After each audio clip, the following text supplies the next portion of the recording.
నమస్తే అండి. నేను రామకృష్ణారావు. 200 గజాలు ఈస్ట్ ఫేస్ ప్లాటు సేల్కి ఉంది.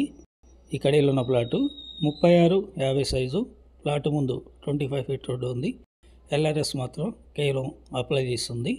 ముందు కనిపిస్తున్న సీసీ రోడ్డు గుంటూరు నుండి రైట్ వచ్చేటటువంటి 40 ఫీట్ సీసీ రోడ్డు. గుంటూరు చౌరస్తా నుండి ఇక్కడికి 1 కిలోమీటర్ వచ్చి ముందు కనిపిస్తున్న ఈ రోడ్లో ఈ ప్లాటు సేల్కి ఉంది.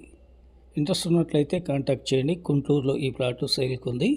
హైత్నగర్ బస్టాండ్ నుండి గుంటూరు చౌరస్తా వరకు 3 కిలోమీటర్లు వచ్చి గుంటూరు చౌరస్తా దాటుతూనే రైట్ 40 ఫీట్ సీసీ రోడ్లో ఈ ప్లాట్ వరకు 1 కిలోమీటర్ ఉంది. మొత్తం విజయవాడ హైవే హైత్నగర్ బస్టాండ్ నుండి ప్లాట్ వరకు 4 కిలోమీటర్లు ఉంది. ఈ ప్లాట్ కొనే ఆలోచన ఉన్నట్లయితే హైత్నగర్ వచ్చి కాంటాక్ట్ చేయండి. మీకు ప్లాట్ చూపించడం జరుగుతుంది. నచ్చితే పార్టీ టు పార్టీ మీటింగ్ ఉంటుంది. 35,000 పర్ స్క్వేర్ యార్డ్ చెప్తున్నారు, negotiable. Please like and subscribe my channel.